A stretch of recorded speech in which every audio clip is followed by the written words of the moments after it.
Olá, seja muito bem-vindo ao canal Servidor Direito. Esse é o segundo vídeo da série Conselho Superior dos Institutos Federais, com um recorte especial do CONSUP, que é o Conselho Superior do Instituto Federal do Paraná.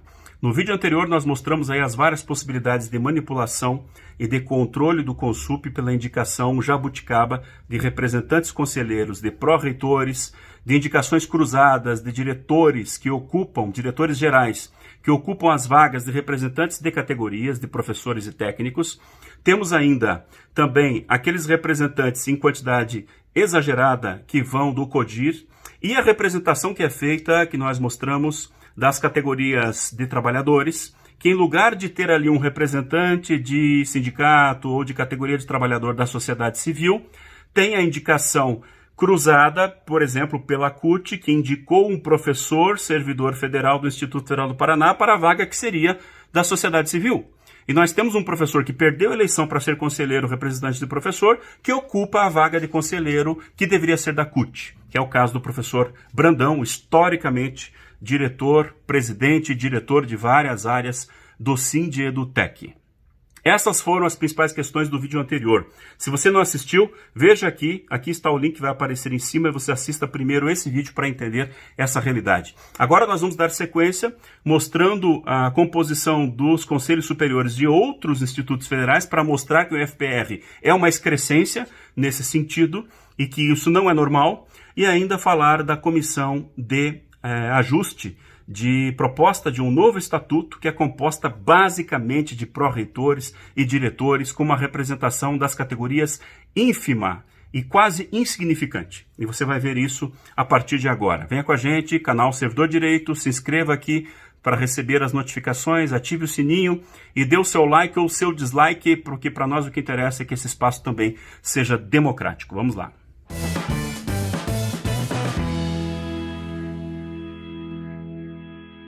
Muito bem, dando sequência à nossa discussão e explanação sobre os conselhos superiores dos institutos federais. Outra coisa que você pode pesquisar é nas atas do CONSUP. Todos os relatores. Quem é o relator? O relator é aquela pessoa que é indicada para que possa fazer o estudo aprofundado da questão e apresente depois a proposta de resolução, a proposta para ser votada pelos demais conselheiros. Isso acontece em todos os órgãos colegiados de todas as instituições e até de empresas. O que acontece no FPR? Geralmente, a indicação dos relatores se dá por figurinhas carimbadas àqueles que são mais próximos ao reitor, os próprios pró-reitores, os diretores que têm mais experiência e que estão há mais tempo, que são alinhados ao reitor, e essa indicação do relator é feita geralmente pelo presidente, com uma votação simbólica daquele tipo: os que concordam fiquem como estão. É mais ou menos assim que funciona as votações rápidas e aquelas de flash para tocar a coisa e mandar para frente. O relator já vem com a coisa pronta, com a discussão tomada, e geralmente as decisões são aprovadas e são tomadas de supetão, e muitas delas, como você vai ver, pesquisando nas atas, você vai encontrar figurinhas carimbadas. Por exemplo, na ação popular que questiona as eleições, nós levantamos a situação de que a lei das eleições foi da relatoria do diretor Madureira, que é de Campo Largo e que também era candidato, e que criou a lei para beneficiar a si mesmo, porque ele, na nossa perspectiva, de todos que estão movendo a ação popular contra as eleições, não poderia participar de um terceiro mandato, ir para 12 anos como diretor, porque a lei diz que o máximo seriam 8 anos. Mesmo assim, esse diretor, que foi o relator, ou seja, que criou a proposta de resolução das eleições, colocou lá a possibilidade dos diretores que já estavam no cargo há 8 anos também desenvolverem a sua candidatura e serem eleitos. E da mesma forma que isso ocorre, muitas outras coisas ocorrem de forma semelhante. Veja o destaque que está aqui também no link, na nossa descrição do vídeo, de uma tese, uma dissertação de mestrado, que foi defendida na Universidade Federal de Goiás e que discute a possível manipulação dos conselhos superiores, as incongruências, as inadequações de muitos conselhos superiores de institutos federais. Como você sabe, os institutos federais foram criados em 2009, uma lei que estabeleceu uma realidade nova, uma integração de várias outras instituições, desde os Cefetes, escolas agrotécnicas, e nós somos equiparados à universidade. inclusive com a autonomia que está no artigo 207 da Constituição Federal, autonomia administrativa, gerencial, acadêmica, didática, e isso nos dá um poder muito grande de decisões democráticas da realidade e do dia a dia, da vida da instituição. Mas tudo isso ocorre por estruturas internas, por um estatuto, por um regimento interno. E tudo isso é aprovado no CONSUP, que é o Conselho Superior, que é a autoridade máxima acima do reitor e que é presidido e influenciado pelo reitor. Bom, nessa dissertação que você vai poder ter acesso, aparece que a pesquisa foi feita em 38 conselhos superiores, ou seja, todos os institutos federais do Brasil. Foi 2016, só para você ter uma ideia do período para comparar as estruturas. Dos 38 institutos federais existentes, 31 dos seus conselhos superiores possuem a mesma estrutura administrativa no que se refere à composição de seus membros. 82% têm a mesma estrutura administrativa, que é a estrutura administrativa prevista na lei, basicamente aquela que está na lei. Aí você deve estar se perguntando, mas professor Célio, o IFPR está no meio desses 82? Não! Um gritante não! O IFPR é a parte esdrúxula, a excrescência dessa realidade majoritária. É onde temos jabuticabas. Vamos lá. Os 7 restantes, né? São 31, que tem a estrutura básica. Os 7 restantes, portanto, 18%, apresentam composições diversas, principalmente quantitativamente, e em alguns casos qualitativamente. Chamamos doravante ao autor dizendo o primeiro grupo de conselhos superiores típicos e o segundo tipo de conselhos superiores atípicos. E o IFPR está em qual? Nos atípicos, é claro. E nós temos aqui, então, uma tabela que eu vou apresentar para vocês agora. É a tabela da composição, quadro 3, composição dos Conselhos Superiores dos Institutos Federais Brasileiros. Os Conselhos Superiores típicos. Composição, reitor como presidente, 5 representantes docentes, 5 representantes dos alunos, 5 representantes técnico-administrativos, 2 representantes dos egressos, 6 representantes da sociedade civil, 1 representante do Ministério da Educação e 5 diretores gerais de campi. E acaba por aí. É isso. Esse é o Conselho Superior. Enxuto, prático, representando as categorias e com menos membros. Aqueles que estão nas categorias docentes, discentes e técnico-administrativos têm mais poder de voto, que é o que se espera, que o tripé que a lei fala, ensino, pesquisa, extensão, que a realidade da comunidade acadêmica, que é composta de 3 grandes classes, dos alunos, dos professores e dos técnicos administrativos, que essas 3 categorias tenham poder de voto e de representação e que não tenham os seus votos diluídos no meio de várias jabuticabas indicadas por estruturas internas. Agora veja, vamos analisar o quadro dos conselhos que têm a formação como atípicos.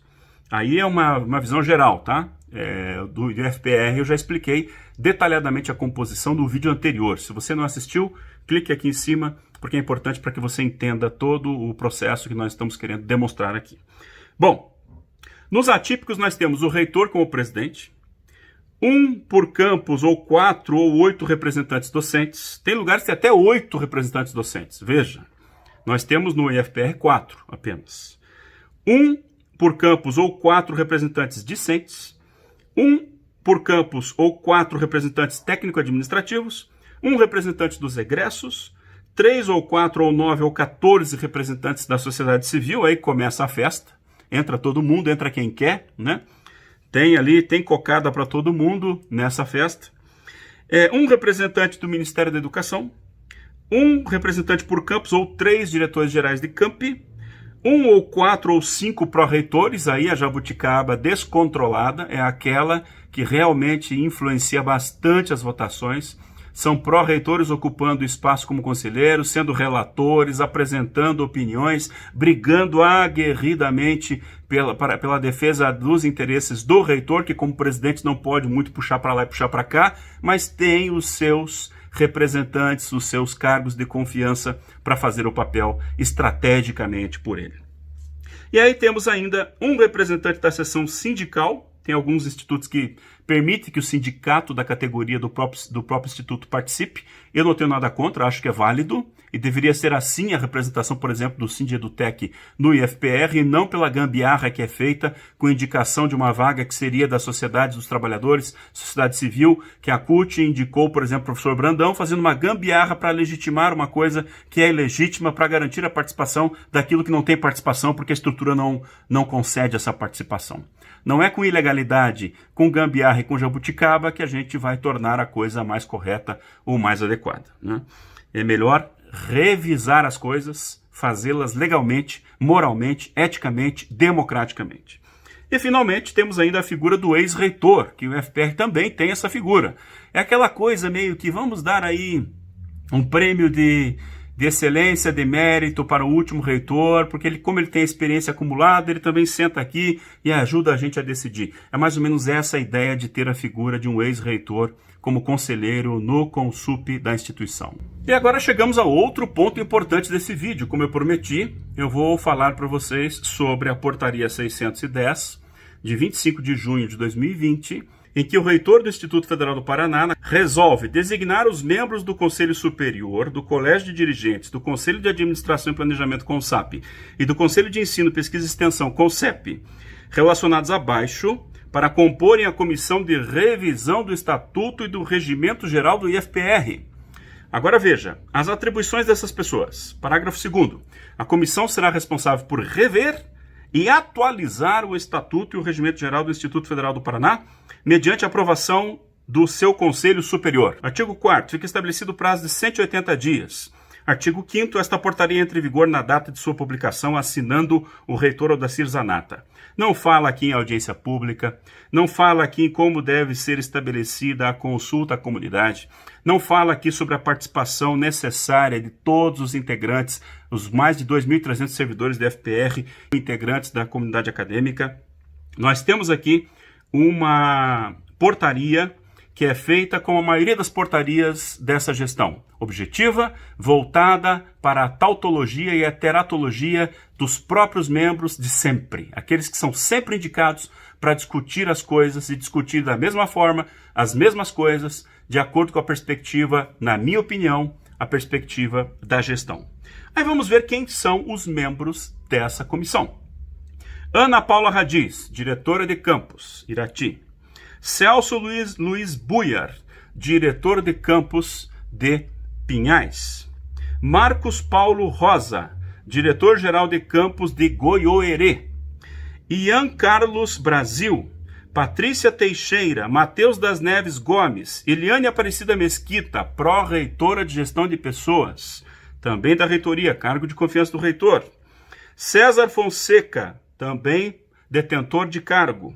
Paulo Tetu Yamamoto, pró-reitor de planejamento, também substituto nativo do reitor, também pertencente do CONSUP.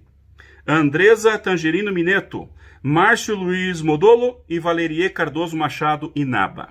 Como você viu, de todos os nomes que eu citei, vários são diretores gerais, são pró-reitores, são membros de cargos de direção. Temos aqui membros escolhidos a dedo do CONSUP, CONSAP, CONCEP e do CODIR, sem nenhuma participação de quem não é cacique. Apenas cacique. Cacique para decidir os rumos da gestão. Essa comissão deveria ter, naturalmente, a representação aqui das classes, deveria ter aqui a representação dos alunos, deveria ter aqui a representação do sindicato, deveria ter aqui a representação das mais variadas áreas do Instituto Federal. E não os mesmos de sempre e aqueles que são principalmente todos da equipe de apoio do atual reitor Odacir Zanata. Ana Cláudia Radiz, Celso Luiz Buiar, Marcos Paulo Rosa, Paulo Tetu Yamamoto e Eliane Mesquita, dentre outros apoiadores declarados da eleição de Zanata, que ocuparam cargos sempre na gestão Zanata e que conseguiram turbinar a sua posição, inclusive para ganhar a eleição, alguns deles como diretores gerais nas eleições do ano passado. Temos então uma comissão que tem 6 meses para revisar e começou a contar o tempo já em junho, portanto antes do final do ano, e vai ser no apagar das luzes, lá no finalzinho, lá dezembro, quando você já está pensando em férias, vai ser aprovado o estatuto e o regimento do FPR com as alterações, que inclusive pode ter alterações de composição do próprio Consup e desses próprios órgãos, com mais jabuticabas. E escreva o que eu estou te dizendo, vem mais jabuticaba por aí. Por que é importante a gente conhecer tudo isso? A gente tem que ter consciência da instituição da qual a gente participa. Muitas pessoas me questionam e dizem, mas Célio, você é muito incisivo, você faz críticas muito fortes à gestão, você por acaso é inimigo das pessoas, você gosta de criar antipatia com muitos servidores ou com aqueles que têm cargo de gestão? E a minha resposta é, não me interessa a simpatia ou a antipatia de ninguém, me interessa exercitar a visão e aquilo que eu acredito como servidor público e defender os interesses estatutários e legais da instituição que eu escolhi para servir e por meio da qual eu posso servir a sociedade e a comunidade. Eu já apresentei várias vezes a minha opinião de que esta gestão, para mim, não é legítima, tanto que eu faço parte de uma ação popular que questiona essas eleições de forma fundamentada. Estamos discutindo e estamos buscando fazer provas nesse processo. Sou talvez o servidor mais perseguido dos últimos anos no Instituto Federal, porque a minha postura aguerrida levanta também posturas de revanchismo, posturas de indeferimentos administrativos, questões que estão aí no judiciário correndo e que eu tenho feito porque eu não fujo à minha missão. Além de ser servidor público, sou advogado, tenho a minha formação jurídica, a minha militância ao longo dos anos, tanto na área jurídica quanto na área de comunicação, e eu acredito que eu devo fazer a diferença, levar conhecimento e levar informações à comunidade e àqueles que talvez não tenham a mesma experiência, a mesma leitura ou ao mesmo tempo e motivação para analisar e para fazer essas avaliações mais perfunctórias sobre a realidade da instituição. Então não faço isso de forma alguma para ganhar simpatia ou antipatia, mas faço isso para lançar luz e esclarecer as coisas, porque primeiramente eu me constranjo internamente por pertencer a uma instituição onde vejo tamanhas possíveis irregularidades e vejo situações esdrúxulas e busco compartilhar com os colegas para que vocês também tenham a noção e possam mais fortemente exercitar os seus direitos, não ter medo de perseguições, porque é muito comum e muito natural na administração pública, especialmente do executivo, e que você possa se fortalecer e saber muito bem onde você está pisando. Se você escolher as pessoas, votar nos seus representantes, você deve também acompanhar os votos. Por exemplo, agora nós vamos ter a decisão, a reunião extraordinária do Consup de algumas questões. E uma delas é homologar a decisão de garantir ali a presença do professor Brandão como representante da CUT. E muito provavelmente será aprovado. E eu pergunto, qual vai ser a posição do seu representante de categoria? Do representante dos professores, do representante dos técnicos, do representante aí dos diretores? Qual vai ser a posição? Será que ele vai aprovar? Ele vai questionar? Será que ele vai achar que é normal uma vaga que deveria ser lá dos trabalhadores, fora do FPR, ser mantida para um professor que é servidor interno para, de forma indireta, garantir ali a participação do Sindedutec? Quando deveria haver uma vaga para o Sindedutec, uma vaga já aprovada e garantida, e não uma gambiarra para isso? Então, essas e outras questões precisam ser acompanhadas. E você precisa assistir também às reuniões do Consup, apesar de ser cansativo e chato, mas você pode também buscar com os seus representantes conselheiros os resumos, as sínteses e cobrar mudanças e soluções. E é muito importante acompanhar as decisões e as propostas para a revisão do Estatuto e do Regimento, porque isso define o futuro para várias décadas da nossa instituição. Mesmo apoiando a eles, eu estou de olho na atuação deles, esperando que eles possam representar realmente a expectativa da nossa categoria que acreditamos neles. E eu acho que cada um de vocês deve também ter essa expectativa. Ser aguerridos e não se curvar às imposições e às formas de controle diretas e indiretas que muitas vezes a gestão de ocasião faz, criando submissão nos conselhos superiores. Essa seria então a conclusão do segundo vídeo sobre o Consup, lançando luzes sobre as possíveis incongruências, inadequações e conflitos de interesses que ocorrem em indicações e também em decisões tomadas no instituto federal no seu conselho superior. E você que é de outro instituto, sugiro que você analise, que você estude, que você busque informações e também questione a sua instituição para que ela se desenvolva da melhor forma possível. Grande abraço, até a próxima.